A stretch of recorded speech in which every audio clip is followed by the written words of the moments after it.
সবাই শুভ নববর্ষ, জাপানের শুভ নববর্ষ। আজকে আমরা এসেছি জাপানের প্রাচীন ঐতিহ্যবাহী বৈশাখী মেলায়। এটা অনেক বছর ধরে হয়ে আসছে এই মেলাটা। আমরা এখানে সপরিবারে এসেছি এবং অনেক অনেক বাঙালির মেলা বসেছে এখানে। মানে এইখানে আসলে একমাত্র মনে হয় যে আমরা বাংলাদেশে আছি, তাই না?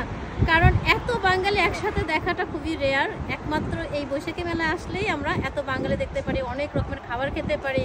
এই জন্য এই প্রোগ্রামটাতে আমাদের আসা, শুধুমাত্র সবার সাথে সবার দেখা হবে, মজার মজার খাবার খাবো, সব এনজয় করব, এটাই হচ্ছে মূল উদ্দেশ্য আমাদের।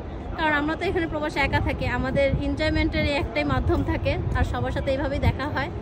তো আমাদের প্রোগ্রামটা চলুন দেখতে থাকি, সবাই আমাদের সাথে দেখুন। মেলায় ঢুকেই দেখি এখনো কোনো প্রোগ্রাম শুরু হয়নি, পরিচিতি পর্ব এবং আলোচনা পর্ব চলছে।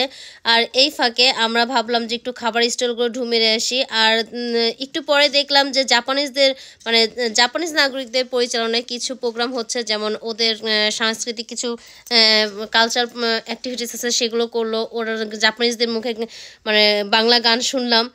তা সেগুলো আর ধারণ করা হয়নি, কারণ ক্ষুধা লেগে গিয়েছে। আস্তে আস্তে আমাদের দুপুর হয়ে গিয়েছে। আর পরে দেখা যায় যে মেলার খাবার শেষ হয়ে যায়, প্রত্যেক বছর যা হয়। আর তাই তো আমরা খাবার স্টোরগুলোতে তাড়াতাড়ি করে চলে গেলাম যে খাবারগুলো কিনে খাওয়া শুরু করি। আর এদিকে দেখেন কত মিষ্টি, জিলাপি, তারপরে ছোলা চানা, চটপটি, ফুচকা, সিঙ্গারা, সমুচা, কেবাব। এবার খাবারের স্টলে বেশি ছিল। আর সবচেয়ে ভালো লেগেছে এই যে সরাসরি জিলাপি বানানো। এটা সাধারণত বাংলাদেশের মেলাগুলোতেই দেখা যায়, জাপানে সাধারণত এটা রেয়ার। এই বছরে আমি ফার্স্ট দেখলাম যে লাইভে জিলাপি বানিয়ে খাওয়াচ্ছে সবাইকে। আমার কাছে এটা খুব ভালো লাগছে। আর এখানে অনেক ধরনের খাবার ছিল। তারপরে এই ভাইয়াটা তো পুরো পুরান ঢাকার স্টাইলে বিরিয়ানি বিক্রি করছে। আর খাবার খাওয়া শুরু করছেন, দেখি আর লোভ সামলাইতে পারি। কি এটা? কাঁচা আমের ভর্তা।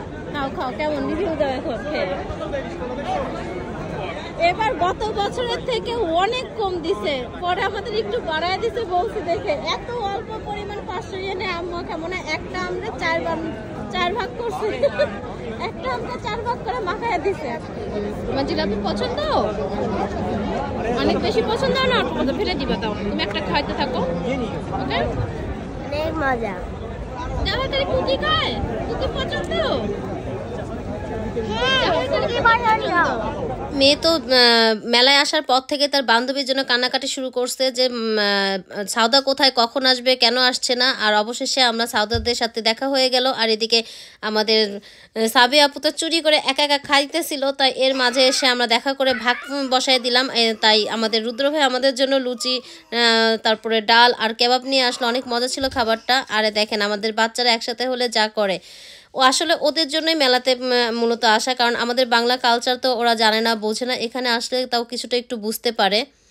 খাওয়া দাওয়া শেষ করে আমরা একটু প্রোগ্রামের দিকে গেলাম যে দেখি কি হচ্ছে। আর দেখেন পোলাপান কি শুরু করছে, নাচানাচি শুরু করছে। চলুন আমাদের সাথে আপনারাও দেখতে থাকুন।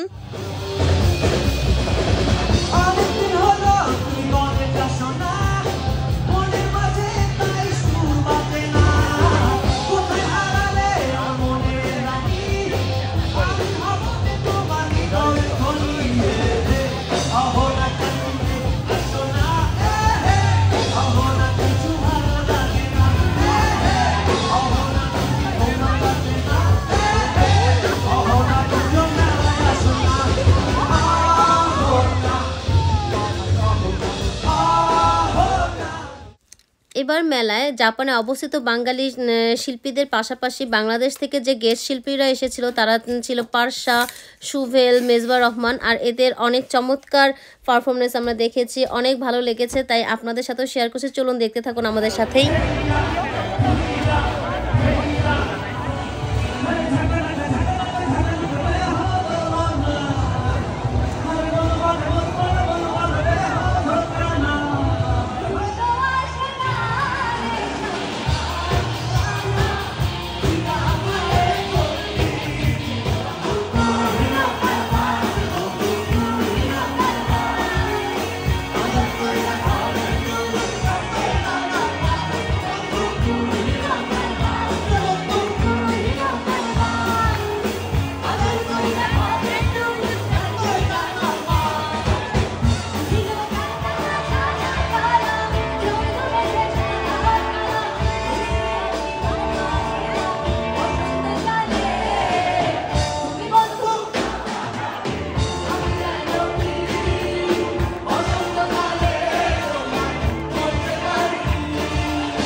আমার এবার যাবার সময় হয়ে গিয়েছে, কারণ আমার বাসা অনেক দূরে, তাই আমি সবার কাছ থেকে বিদায় নিয়ে চলে যাচ্ছি। আর এখানে একটু ভিডিও ছবি করতে গিয়েছিলাম, কে যেন পিছন থেকে বলছে আপু আপনি তো দুধ ভাত, আপনার ভিডিও না করলেও চলবে। আসলেই আমি দুধ ভাত, কারণ আমি সেভাবে ব্লগিং করি না দেখে আমাকে কেউ চিনে না, আমি সেলিব্রিটিও না, সো আমি দুধ ভাতই আসলে।